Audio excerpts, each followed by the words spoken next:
Selamat sore, Shalom. Sore ini kita akan belajar sesuatu yang sebenarnya agak jarang dibahas. Apalagi besok. Sebelum kita lanjutkan, besok ada acara youth tapi. Jadi Bapak Ibu yang ada anak pemuda sebaiknya datang. Alkitab, ketidakbersalahan Alkitab. Alkitab kita itu di zaman posmo ini dianggap enteng. Ada di handphone, di mana-mana diperlakukan sembarangan. Bahkan ada tuduhan-tuduhan tertentu. Katanya Alkitab kita itu sudah palsu.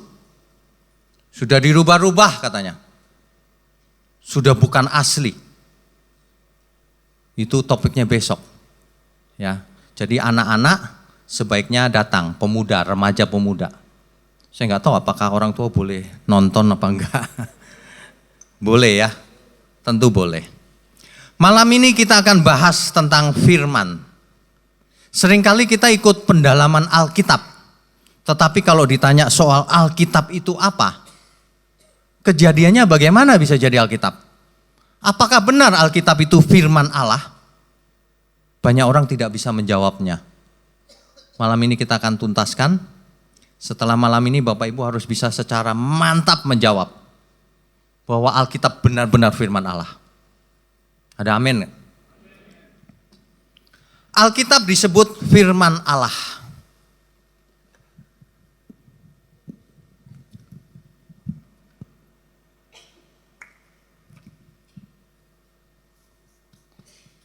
Firman Allah. Sebutan lainnya adalah firman kebenaran.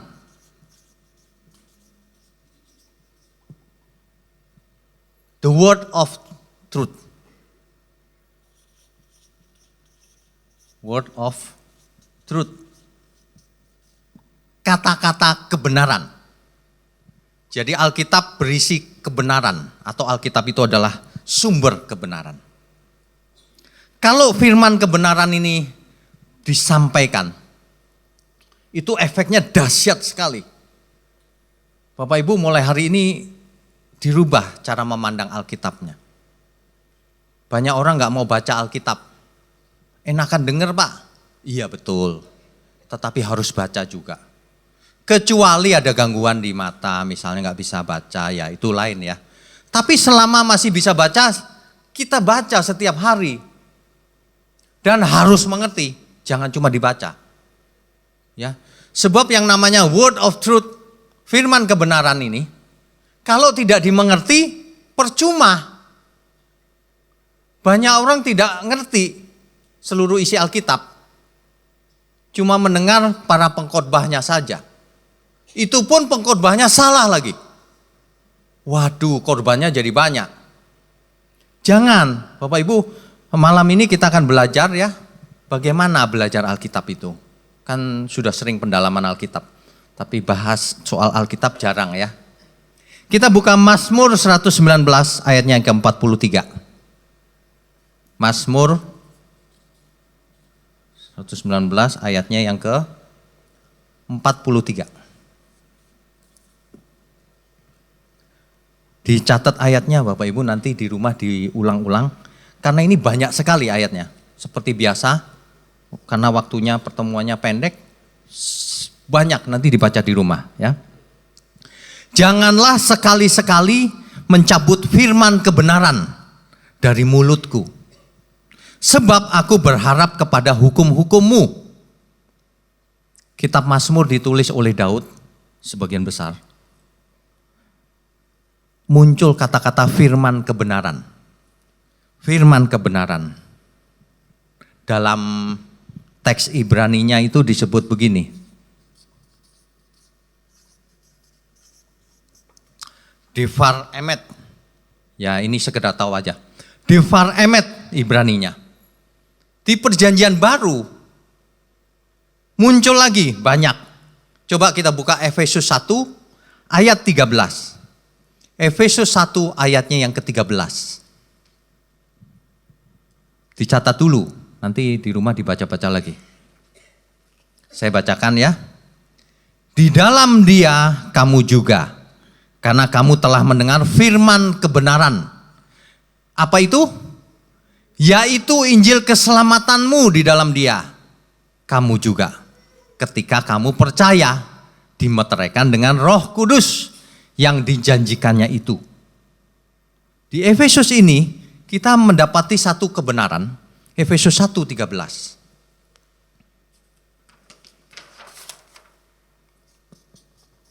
Efesus 1 ayatnya yang ke-13. Bahwa firman kebenaran itu adalah apa tadi? Injil keselamatan. Jadi firman kebenaran ini adalah Injil keselamatan.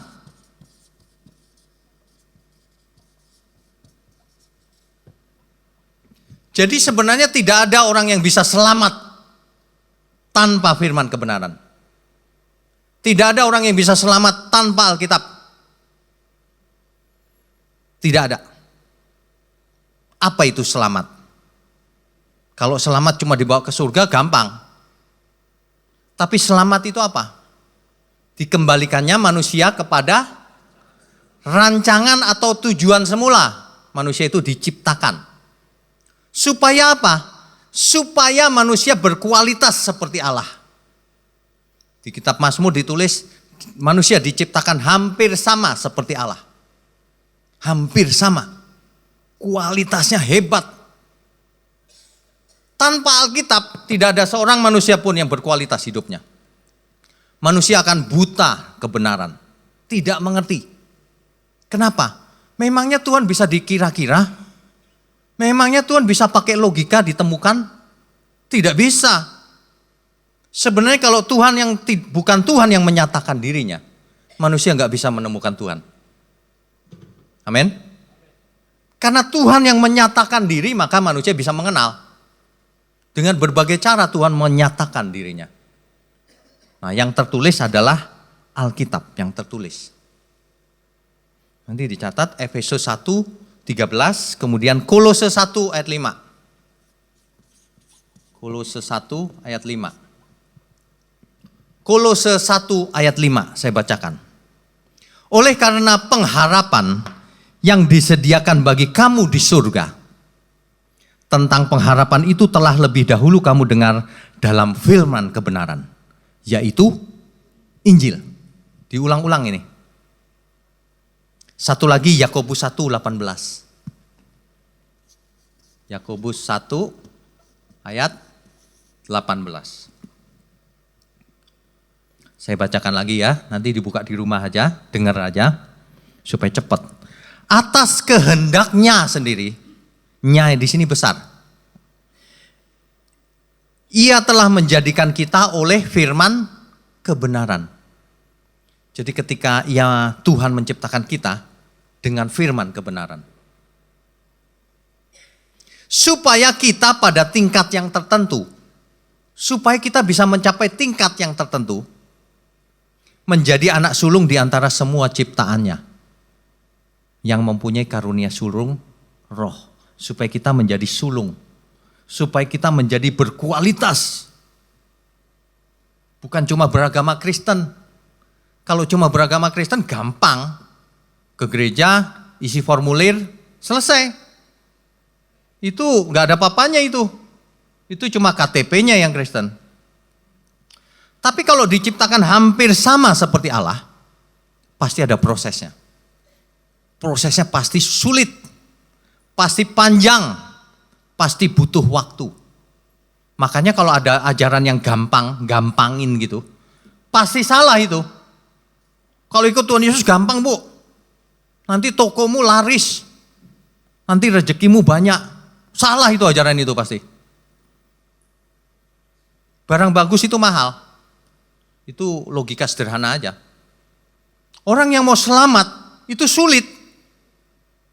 Kenapa? Karena harus hidup kudus, harus mengalahkan daging. Itu sebabnya Tuhan menyediakan banyak sarana untuk membentuk manusia menjadi seperti rancangan mula-mula. Seperti yang direncanakan oleh Allah. Mutunya itu bukan seperti mutu dunia ini. Mutunya itu luar biasa. Makanya kalau hari ini kita belajar Alkitab, Alkitab itu hanya salah satu sarana Tuhan menyempurnakan manusia. Di teks ini, firman kebenaran ini kalau di Perjanjian Baru. Kalau di Perjanjian Lama namanya Devar Emet.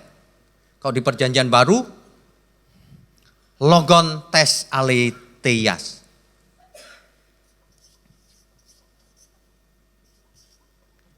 Logon Tes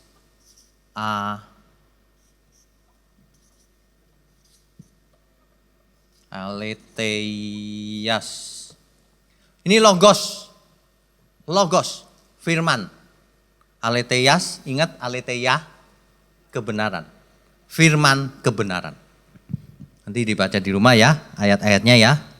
Jadi tanpa Alkitab tidak akan ada keselamatan. Sebab tanpa Alkitab manusia nggak bisa disempurnakan. Hikmatnya dapat dari mana? Sedangkan filosofi dunia mengajarkan sebaliknya. Filosofi dunia bahkan menentang Alkitab. Waduh, hari ini kalau masih ada orang yang mengasihi Alkitab dengan sungguh-sungguh, itulah orang-orang yang akan diselamatkan. Kita semua mau selamat, amin? Jangan jadi biasa-biasa saja. Belajar dari Alkitab. Tuhan itu kehendaknya seperti apa, aku harus melakukan apa. Itu dari Alkitab.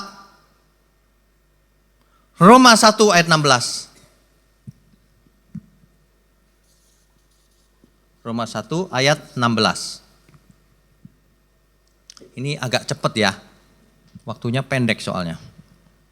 Roma 1 ayat 16. Sebab aku mempunyai keyakinan yang kokoh dalam Injil. Karena Injil adalah kekuatan Allah yang menyelamatkan setiap orang yang percaya. Kalau orang tidak percaya, tidak diselamatkan. Jadi Injil itu kekuatan Allah untuk menyelamatkan orang-orang yang percaya. Pertama-tama memang orang Yahudi. Kemudian orang Yunani. Kemudian seluruh dunia. Trennya itu begitu. Mula-mula lingkungan Yahudi. Kitab Taurat, Perjanjian Lama. Kemudian di zaman Perjanjian Baru orang Yunani ikut. Setelah itu diterjemahkan ke seluruh bangsa-bangsa. Itulah keselamatan yang ditawarkan kepada semua umat manusia. Enggak pilih-pilih. Semua orang dipanggil. Ingat perumpamaan seorang raja yang mengadakan pesta? Siapa yang diundang? Mula-mula pilihan. Tapi yang diundang gak ada yang datang. Lalu semua orang diundangnya. Ingat, semua bukan sebagian. Semua. Jadi teologi yang mengatakan sebagian yang diselamatkan, salah itu. Perumpamaan juga sudah jelas. Semua orang diundangnya. Masalah mau datang apa enggak, tergantung masing-masing. Datang pun ada kriterianya. Ada yang pakai pakaian pesta, ada yang tidak pakai. Pilihan masing-masing. Ketika kita jadi Kristen, menangkap undangan itu, pakai pakaian pesta atau enggak? Hidup kudus enggak? Hidup dalam kebenaran enggak? Serius apa enggak menyambut keselamatan kita? Banyak orang enggak serius. Apalagi kalau diajarin sekali selamat tetap selamat. Kau sudah selamat. Bro, sis, oh ya sudah kalau udah selamat. Kipas-kipas. Wah jadi kacau nih. Orang Tuhan bilang berjaga-jagalah. Kau harus sempurna seperti Bapak sempurna di surga. Kok malah santai-santai. Ajaran itu ya, ajaran salah itu banyak sekali. Kita itu bukan mau nyala-nyalain loh. Kita cuma mau kasih tahu yang benar itu yang begini. Ya. Injil itu kekuatan Allah yang menyelamatkan. Masih ingat Yohanes 1 ayat 12? Masih ingat? Yohanes 1 ayat 12. Tetapi semua orang yang menerimanya, diberinya kuasa supaya menjadi anak-anak Allah. Diberinya exousia kan? Diberinya hak istimewa. Hak istimewanya ada 4, masih ingat? Yang pertama, ditebus. Dosa kita sudah ditebus loh. Baik dosa masa lalu maupun dosa yang akan datang sampai kita mati. Sudah ditebus di kayu salib. Yang kedua, dimateraikan oleh Roh Kudus. Tanda bahwa kita milik Tuhan. Yang ketiga,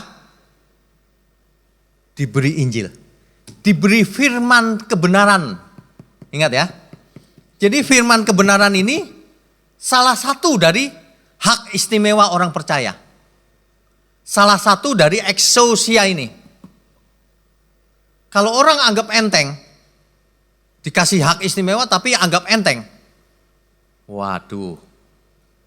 Seperti seorang murid yang daftar di universitas, dikasih hak istimewa, beasiswa. Tapi dia anggap enteng. Dia nggak belajar. Dia pacaran sana, pacaran sini. Semester 1 IP-nya 0,5. Emang ada Pak IP 0? Ada, serius ada. Ada, serius. Saya itu pernah lihat loh. Di komputer gitu ya. Oh komputernya rusak nih. Komputernya belum jalan nih kali gitu. Ternyata IP-nya bener loh, 0,0 berapa gitu. Kamu itu belajar apa enggak sih? Marah-marahin anak itu. Kau itu dianugerahi kesempatan, bukannya belajar. Aduh, capek deh. Kita itu dikasih anugerah loh. Kesempatan untuk menjadi anak-anak Allah. Banyak orang gak punya kesempatan, Bu. Banyak orang lahir udah gak kenal Tuhan Yesus. Banyak orang lahir udah menolak Tuhan Yesus. Yesus bukan Tuhan katanya. Kalau kita bisa percaya sama Tuhan, itu anugerah. Ya, salah satu dari exousia ini, firman kebenaran, Injil yang menyelamatkan. Tanpa Injil tidak ada keselamatan.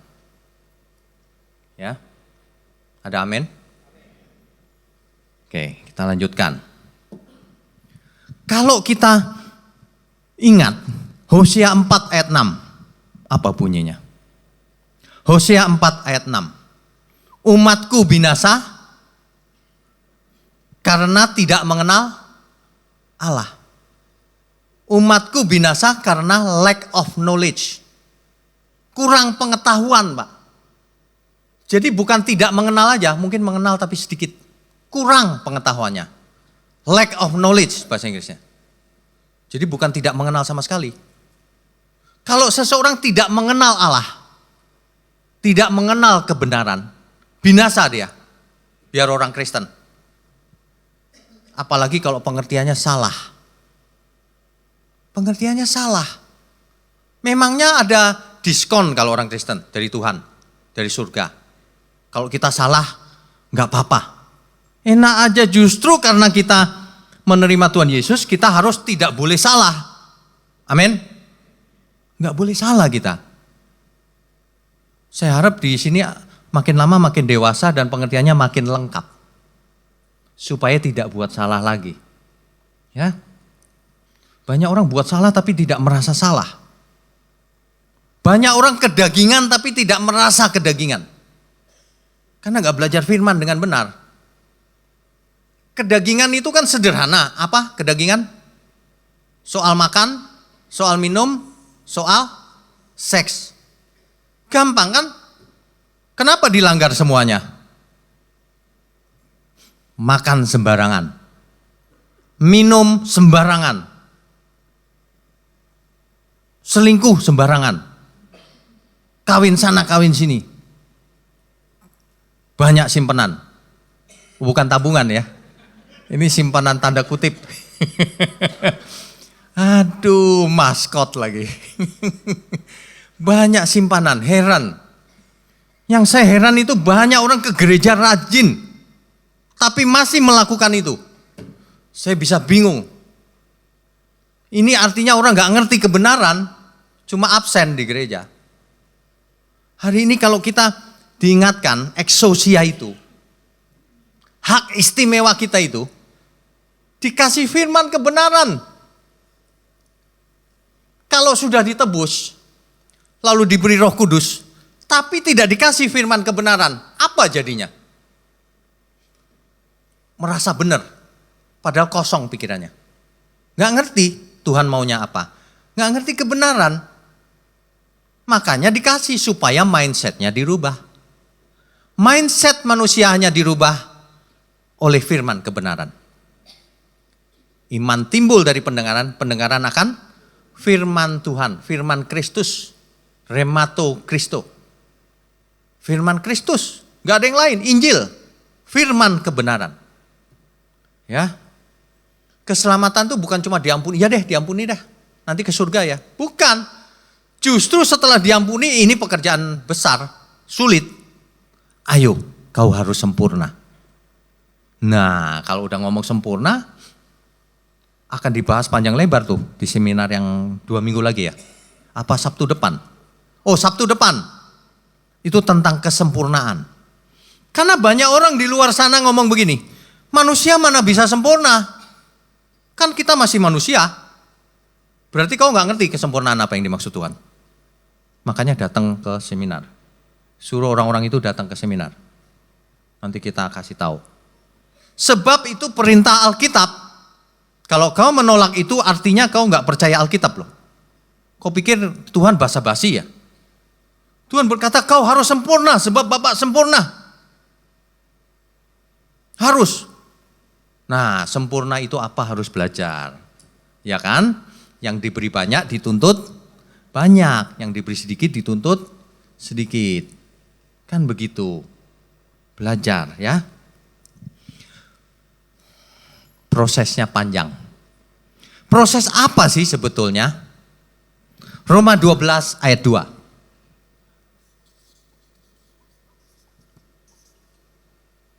Roma 12 ayatnya yang kedua.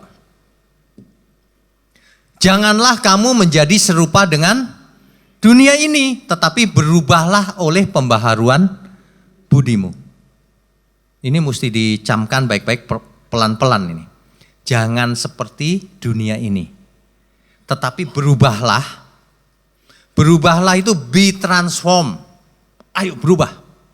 Metamorphoste. Berubahlah kau. Jangan gitu-gitu terus. Berubah. Metamorphoste. Berubah. Berubah apanya Pak? Pembaharuan akal budi. Akal budinya mesti dirubah. Pakai apa merubahnya? Firman kebenaran. Nggak bisa pakai yang lain. Firman kebenaran. Manusia berakal budi, kalau ketemu kitab yang salah, nggak jadi sempurna seperti Bapak di surga. Iya kan? Nggak bisa. Yang sempurna ya Alkitab. Apa artinya Alkitab? Kitab yang paling agung. Itu berasal dari bahasa Arab. Alkitab. Kitab yang paling agung. Alkitab. Jadi jangan sembarangan loh Alkitab. Kalau saudara-saudara kita aja kalau menghormati kitabnya ditaruh paling tinggi. Kalau orang Kristen kadang-kadang ya, Alkitabnya itu dimainin bayi. Diinjek-injek, diompolin sekalian lama-lama. Waduh, nggak boleh gitu juga ya. Mulai nanti Alkitabnya dicari, ditaruh di mana itu? Mentang-mentang sudah ada di handphone. Waduh. Alkitab itu mesti diperlakukan sebagaimana mestinya. Itu hak istimewa. Bapak Ibu nggak tahu ya, di Cina itu orang punya Alkitab itu udah luar biasa. Mereka pengen punya tapi nggak boleh. Nggak tahu sekarang masih gitu apa enggak. Waduh, di sini Alkitab banyak. Di satu rumah bisa lebih dari satu loh. Belum di handphone, belum di komputer, di mana-mana Alkitabnya. Pembaharuan akal budi. Kenapa pembaharuan akal budi? Kenapa? Kenapa enggak dikasih hukum agama aja gitu? Aturan-aturan agama. Kamu kalau hari Senin harus puasa loh ya. Kalau hari Selasa harus ke gereja loh ya, suara kebenaran. Kalau hari Rabu ke Pantai Indah Kapuk ya, di sana ada PA. Kalau hari Kamis doa di rumah. Kalau Jumat ke sini lagi. Nggak ada aturan begitu. Nggak diatur begitunya. Pembaharuan akal budi. Artinya manusia harus pintar, cerdas. Bukan menuruti hukum, tapi cerdas. Bisa membedakan kehendak Allah. Mana yang baik, mana yang berkenan, dan mana yang sempurna. Itu tujuan akhirnya. Manusia yang selamat itu manusia yang cerdas. Bukan manusia yang agamawi. Dikit-dikit haleluya. Dikit-dikit haleluya. Bukan. Tapi benar dalam segala hal tindak tanduknya. Baik makan, minum, apapun, lakukan untuk kemuliaan Tuhan. Amin. Manusianya cerdas. Cerdas apa Pak? Matematika? Bukan. Cerdas firman kebenaran. Firman ini diberikan Tuhan, Alkitab ini diberikan Tuhan. Supaya kita cerdas. Supaya kita mengerti kehendak Tuhan. Supaya kita mengerti hakikat Tuhan seperti apa. Itu kalau nggak dipakai, nggak dibaca setiap hari, itu seperti seorang mahasiswa tadi, nggak mau belajar. Nanti Roh Kudus yang mengingatkan kalau kita mengerti firman. Ketika setiap hari kita berbuat sesuatu mau salah gitu, diingatkan nama Roh Kudus. Oh iya, saya nggak boleh, ini tidak menyenangkan hati Tuhan. Tapi kalau orang tidak mengerti apa-apa, ini menyenangkan hati Tuhan. Kan begitu. Salah, tindakannya jadi salah. Imannya jadi salah. Makanya banyak iman fantasi bukan? Karena nggak berdasarkan Alkitab, imannya fantasi. Asal aku yakini aku pasti dikabulkan. Itu fantasi itu. Asal aku percaya pasti dikabulkan. Itu iman-iman yang begitu beredar luas hari ini. Laris manis. Enggak belajar firman kebenaran. Padahal dengan firman ini pikiran kita dicerdaskan. Bapak Ibu tahu nubuatan Nabi Yeremia? Yeremia bernubuat begini. Akan ada waktunya. Aku itu Tuhan, akan menaruh hukumku di pikiranmu dan di hatimu. Bukan di aturan-aturan agama. Aku akan membuat engkau cerdas, kira-kira gitu. Dalam bahasa sederhananya. Aku akan membuat engkau cerdas sehingga engkau mengerti kehendakku. Tidak usah diatur dengan aturan-aturan pun engkau mengerti pasti. Makanya orang yang mengerti firman, dia cerdas dalam segala hal. Ketika menghadapi masalah, dia tahu solusinya. Dia tahu solusinya. Makanya Bapak Ibu harus menguasai firman, belajar firman. Ini logos. Logos itu pengetahuan. Sebelum jadi rema, kan harus jadi pengetahuan dulu. Kalau pengetahuannya nggak ada, bagaimana mau jadi rema? Amin. Pengetahuan dulu, pengetahuan akan kebenaran. Baru jadi rema. Kalau orang kuliah itu belajar teorinya dulu, lalu praktek. Sama. Belajar pengetahuan, belajar hikmat, belajar logos, lalu praktek. Nah, prakteknya itu jadi rema. Ya. Saya percaya kalau orang mengerti firman kebenaran, ia berbeda dengan sekelilingnya. Gak mungkin sama. Gak mungkin sama. Jangan sampai Tuhan tidak percaya sama kita. Sama orang-orang tertentu Kristen ngakunya. Di Ayub 4 ayat 18. Ayub 4 ayat 18. Dicatat aja. Di situ dikatakan begini. Sesungguhnya hamba-hambanya tidak dipercayainya. Hamba siapa? Hamba Tuhan loh. Tidak dipercayainya. Malaikat-malaikatnya pun, itu kok cuma P ya, pun didapatinya tersesat. Ayub 4 ayat 18.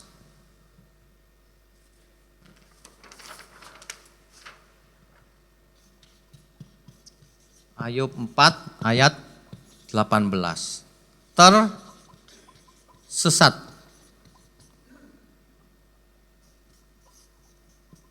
Masih ingat ya? Toholah, error, atau bodoh. Jangan sampai Kristen sih Pak, tapi bodoh. Bodoh itu maksudnya gak ngerti firman Tuhan.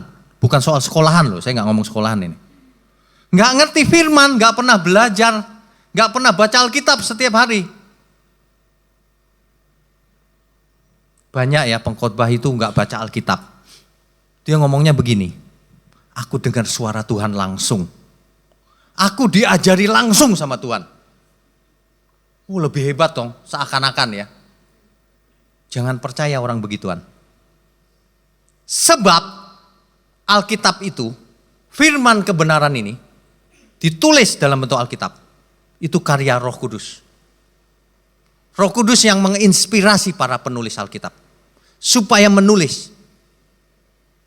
Jadi Alkitab itu adalah karya Roh Kudus yang tertulis. Roh Kudus adalah roh Allah, bukan? Roh Kudus disebut roh apa? Roh kebenaran. Spirit of the truth. Roh kebenaran.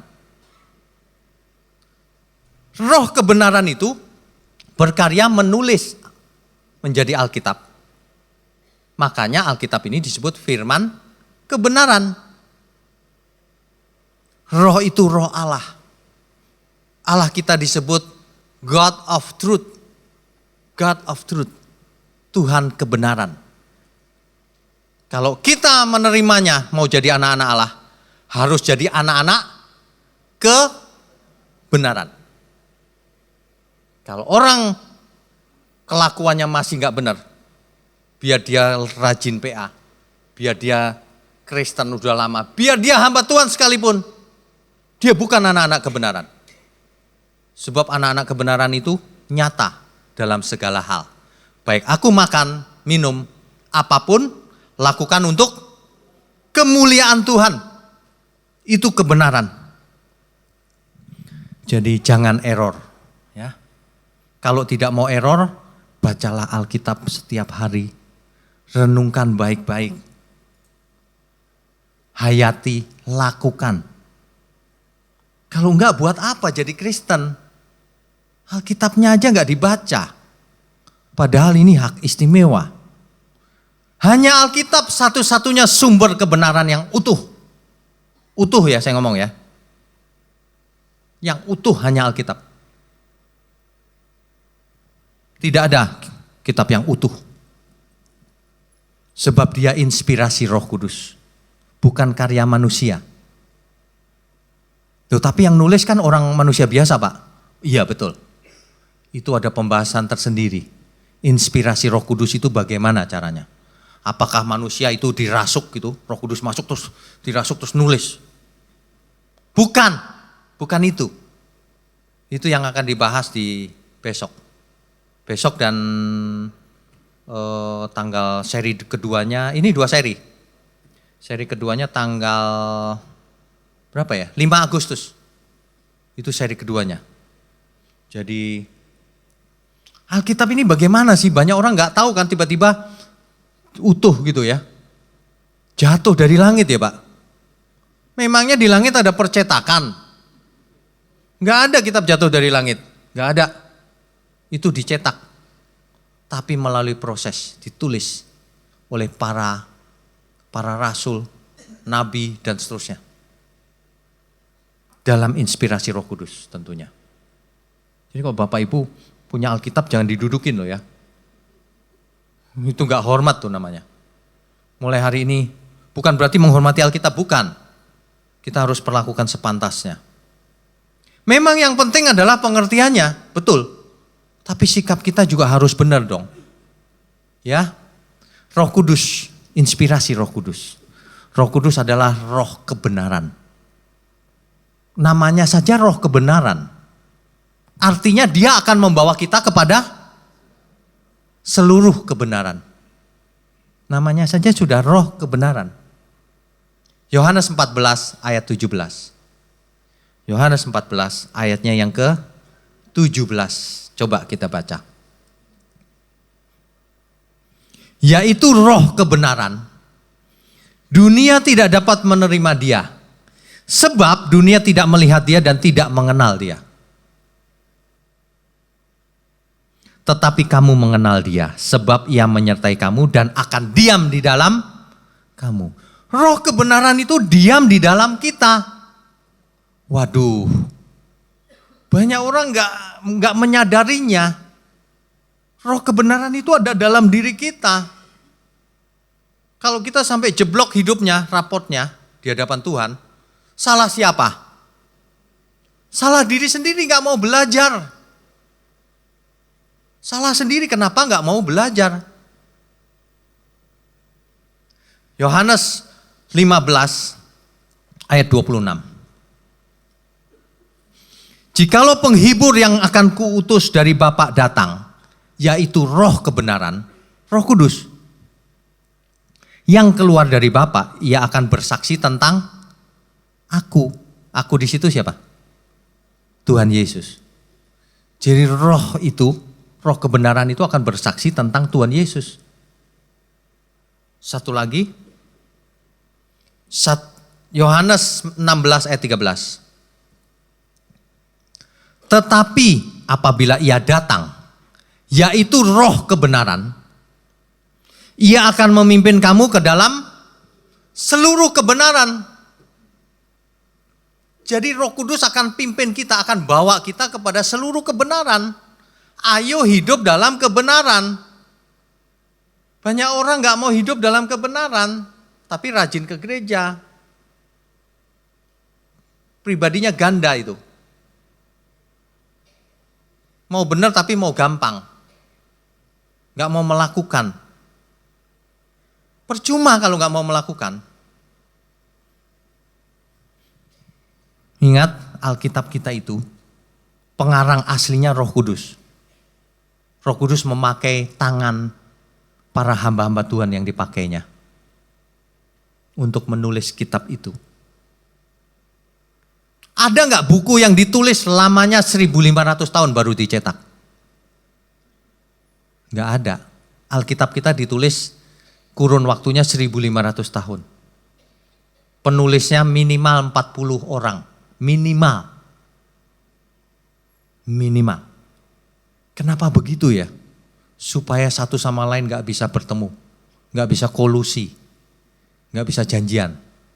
Itulah metode yang tidak bisa ditiru oleh siapapun. Termasuk oleh iblis. Iblis bisanya gini. Ini kitab nih. Yang nulis aku sendiri. Ya kalau sendirian ya kita gak bisa tahu. Tapi kalau 40 orang zaman yang berbeda, bisa gak kolusi? Gak bisa, Pak. Ciri kebenaran itu gak bisa dikalahkan. Kalau difitnah bisa. Tapi kalau dikalahkan gak bisa. Kebenaran ya kebenaran. Siapa bisa mengalahkan? Gak bisa. Kalau kita punya kitab kebenaran, jangan disia-siakan. Rugi sendiri. Belajar mulai besok. Kalau baca Alkitab jangan lagi ngantuk-ngantuk baru belajar. Baru 1 ayat. Udah ngorok. Lagi seger-segernya itu belajar. Dan harus mengerti. Ya, harus mengerti. Ada amin gak? Tuhan itu bergelar. Gelarnya Tuhan itu salah satunya El. Emet. El, Emet. El.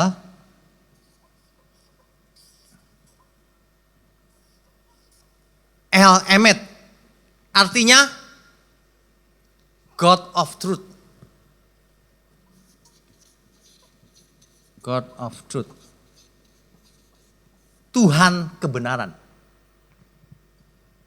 El Emet, Tuhan kebenaran. El itu gini. El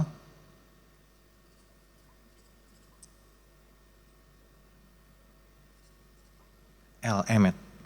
Tuhan kebenaran. God of truth. Cuma sayang di Alkitab kita, contohnya di Mazmur. Mazmur 31 ayat 5, tolong tampilkan. Mazmur 31 ayatnya yang kelima.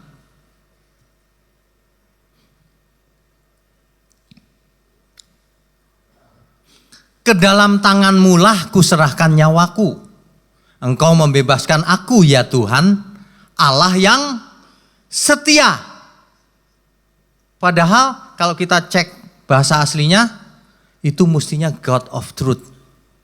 Bukan Allah yang setia loh. Itu adalah Allah segala kebenaran. Allah kebenaran. Mestinya begitu. Cuma nggak tahu ya kenapa di kitab Mazmur ini semuanya menjadi Allah yang setia. Padahal teks aslinya God of truth. Allah kebenaran. Yang ditekankan itu kebenaran. Supaya proyek Tuhan itu sebenarnya satu. Truth, kebenaran. Makanya gereja itu harus menjadi sumber kebenaran. Kalau enggak ngapain ngumpul-ngumpul. Makanya semuanya harus soal kebenaran. Karena proyeknya Tuhan juga soal kebenaran. Tuhan sediakan Alkitab, kitab kebenaran, firman kebenaran. Tuhan berikan kita roh kebenaran. Bahkan Tuhan sendiri adalah God of truth, Tuhan kebenaran. Dia mau punya anak-anak kebenaran. Barulah terjadi surga, kerajaan surga, yang isinya orang-orang benar. Amin. Kalau kita udah tahu begini masih juga lemas baca Alkitabnya, waduh, udah gak ngerti lagi deh.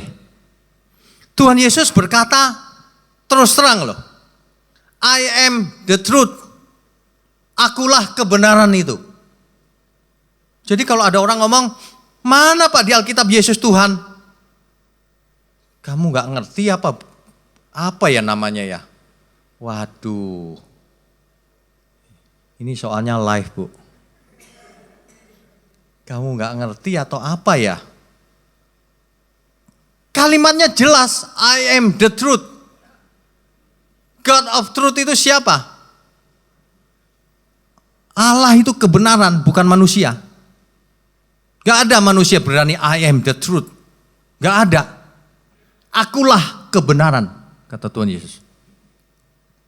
Akulah jalan kebenaran dan hidup.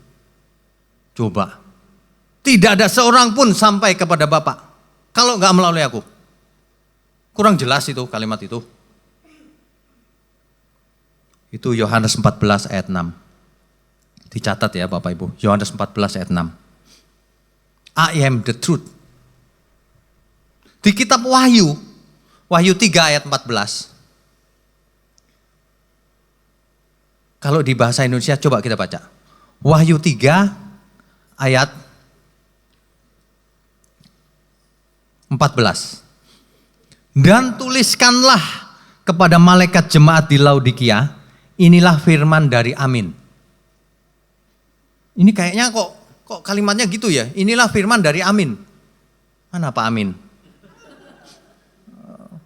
Kayaknya kok dari Amin gitu ya. Ini teks aslinya lebih mantap. Inilah firman dari the Amen.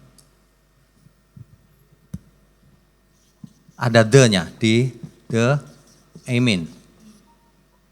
Sang Amin.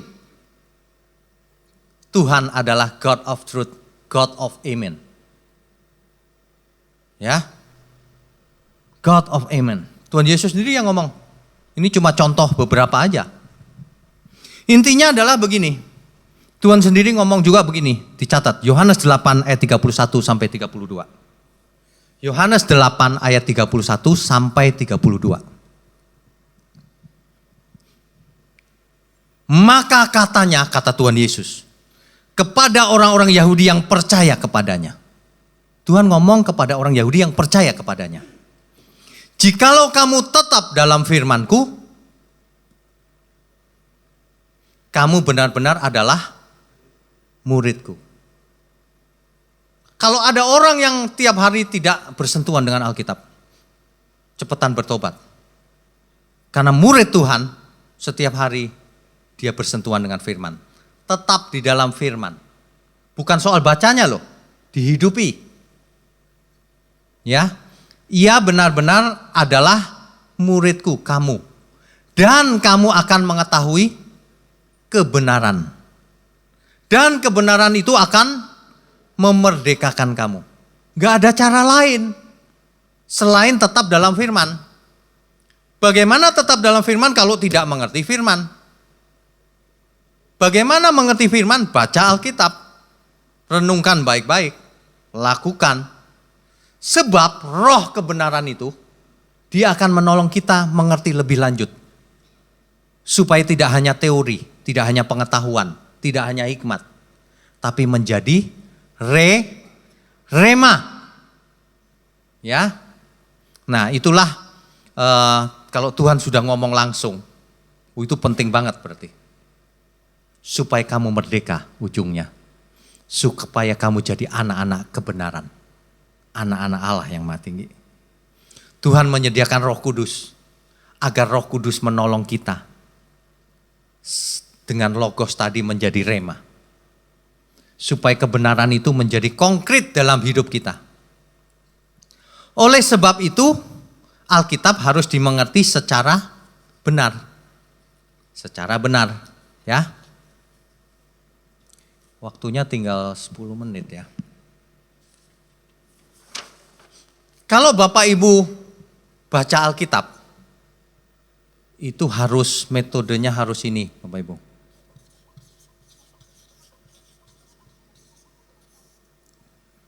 Istilahnya eksegesis. Ini kayak kuliah aja Pak? Enggak, ini singkat aja. Eksegesis itu artinya apa yang dikatakan Alkitab, itu yang kita pakai. Mengeluarkan isi Alkitab. Biarlah Alkitab itu berkata sama kita. Banyak orang zaman sekarang beda Bu. Pakainya ini. Eisegesis.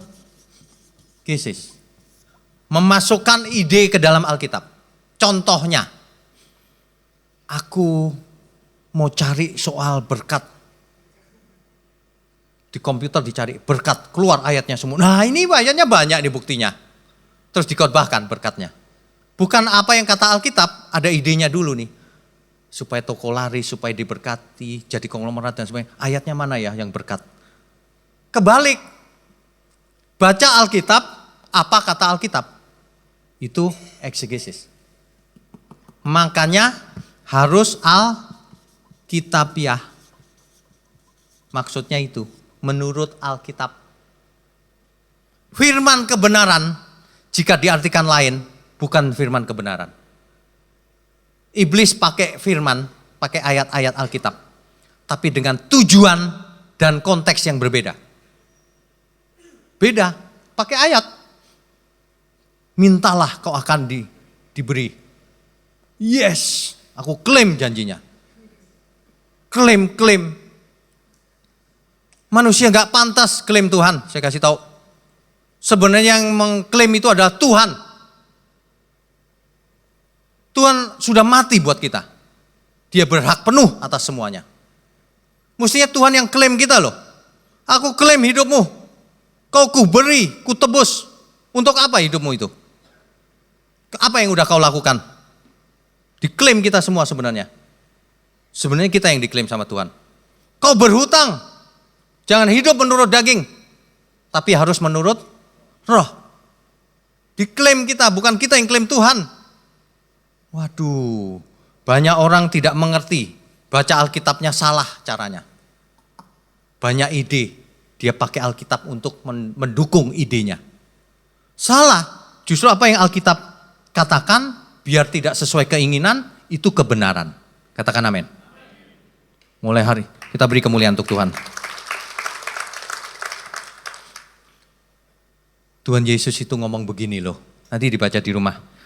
Lukas 24 ayat 44. Tuhan ngomong begini, dulu kitab Taurat itu, kitab para nabi, Mazmur, itu semua cerita tentang aku. Nanti dibaca, kalimatnya beda tapi.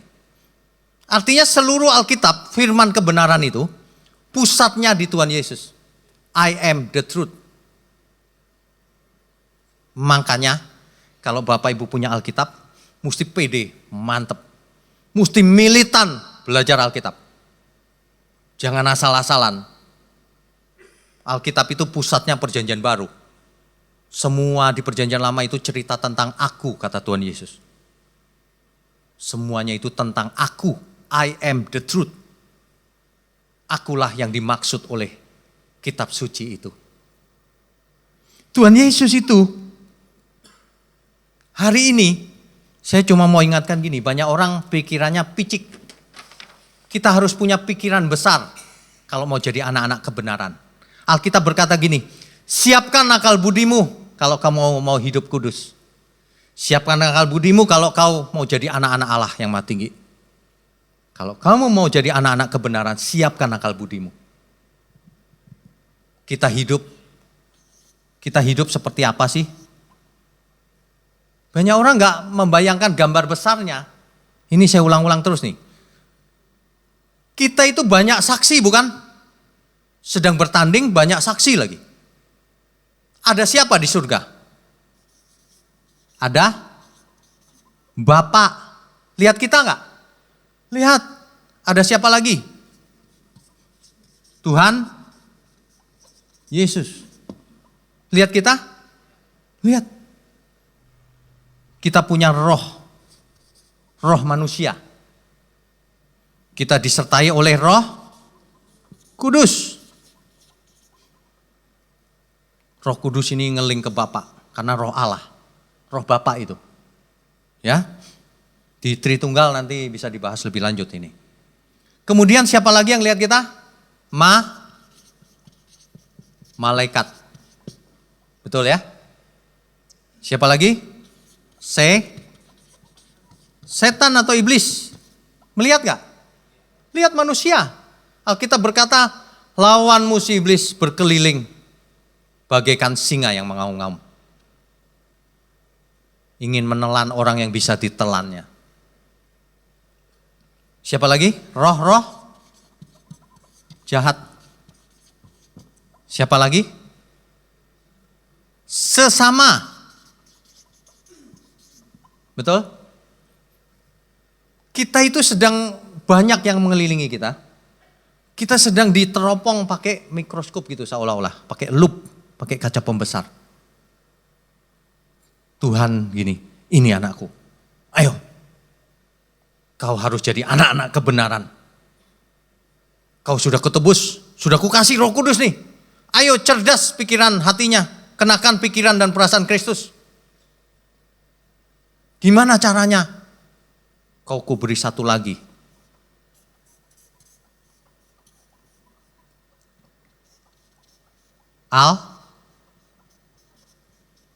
Kitab. Jadi kita itu sebenarnya begini loh. Kemana saja kita pergi, ada Bapak yang liatin kita. Ada Tuhan Yesus. Roh Kudus tinggal dalam diri kita. Ada malaikat-malaikat sekeliling kita. Ada sesama kita. Orang tua kita, menantu, mantu, kakak ipar, adik ipar, anak, saudara, teman-teman, sepelayanan. Semua pada liatin kita bukan? Ada setan, ada roh jahat, lihat. Dan kita punya Alkitab. Apa yang kita lakukan dalam hidup kita? Kan kita tujuannya cuma satu. Mau hidup sempurna. Alkitab harus jadi makanan utama. Supaya mindsetku benar, lurus. Supaya aku mengerti kehendak Tuhan. Supaya aku sempurna. Bersama Roh Kudus aku digarap terus. Kalau kita mengerti Alkitab. Kalau nggak ngerti apa-apa, Roh Kudus bagaimana mengingatkannya? Makanya orang yang pengertiannya salah, sulit digarap. Dia yakin benar, udah benar gitu. Sulit digarap, Bu. Ada orang yang yakin banget gitu. Bahwa dengan doa kita bisa lulus ujian. Yakin banget gitu. Anaknya itu hanya doa, nggak belajar. Yakin banget gitu. Padahal salah itu. Makanya orang nggak ngerti jadi salah. jadi masuk ke lubang cobaan, kita itu udah satu aja dah ke depan urusannya. Penyempurnaan diri. Belajar Alkitab setiap hari. Gak ngerti tanya kita. Lakukan, bergumul sama Roh Kudus. Aku harus sempurna Tuhan. Sebab hidup ini cuma sekali bukan? Udah sekali pendek lagi. Udah pendek sementara lagi. Dan ini sangat penentuan. Hidup ini penentuan kan sekarang ini. Gak ada loh reinkarnasi, gak ada. Gak ada reinkarnasi. Hidup ini cuma sekali. Alkitab berkata, hidup cuma satu kali, lalu mati satu kali. Lalu dihakimi. Benar gak? Makanya harus selalu ingat setiap hari. Eling kata orang Jawa. Eling. Jangan mengumbar hawa nafsu. Belajar Alkitab, matikan segala keinginan. Matikan. Pagi ini ada yang SMS saya, Pak, istri saya sudah pulang ke rumah Bapak. Aduh, padahal saya janji mau jenguk loh. Belum sempat saya jenguk, aduh. Ya sudahlah, nanti ketemu di surga. Aduh, hidup ini cuma sekali. Ya. Makanya ada lagu itu, lagu yang sederhana, hidup ini adalah kesempatan. Hidup ini adalah kesempatan. Hidup ini untuk melayani Tuhan. Jangan sia-siakan waktu yang Tuhan beri. Hidup ini hanya sementara. Oh Tuhan, pakailah hidupku selagi aku masih kuat. Bila saatnya nanti ku tak berdaya lagi, hidup ini sudah jadi berkat. Hidup ini sudah jadi corpus delicti. Kalau di Rehoboth. Ini gambar besarnya menuju masa depan. Di masa depan kita menghadapi kematian.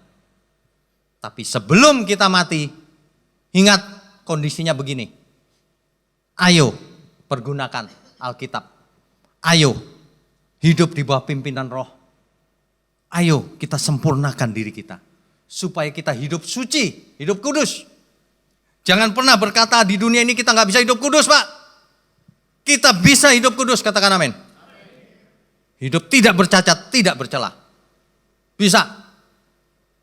Makanya serius. Kalau gak serius ya gak bisa. Harus serius. Dikasih firman kebenaran, tapi orang tidak mempergunakannya dengan baik. Dikasih umur baik-baik, masih sehat, tapi tidak mempergunakannya dengan baik. Hidup ini kesempatan, gak ada duanya. Tidak dipergunakan. Banyak orang hidup malah kegiatannya yang enggak, yang lain. Buang waktu, saya kasih tahu. Makanya kita semua yang masih bandel, sore ini, malam ini bertobat. Pilihannya cuma mau benar atau tidak. Mau jadi anak-anak kebenaran atau tidak. Belajar firman setiap hari. Jangan tidak belajar. Ya. Setiap kita itu belajar firman, logos, harus jadi rema. Setiap kita harus dalam hatinya membara. Oh Tuhan, pakailah hidupku selagi aku masih kuat. Bila saatnya nanti ku tak berdaya lagi, hidup ini sudah jadi berkat. Latihan Bapak Ibu. Segala sesuatu butuh latihan. Gak bisa mendadak. Latihan. mulai sekarang jangan pelit.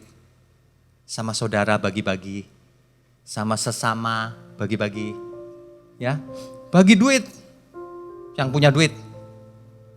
Bagi berkat lewat mulut. Yang uangnya pas-pasan ya jangan dibagi, nanti susah. Bagi berkat. Yang gak kenal Tuhan, diajak ke sini. Jadi berkat hidup ini sebelum kita mati. Ya, amin. Jangan mati buru-buru. Kita harus umur panjang, sehat.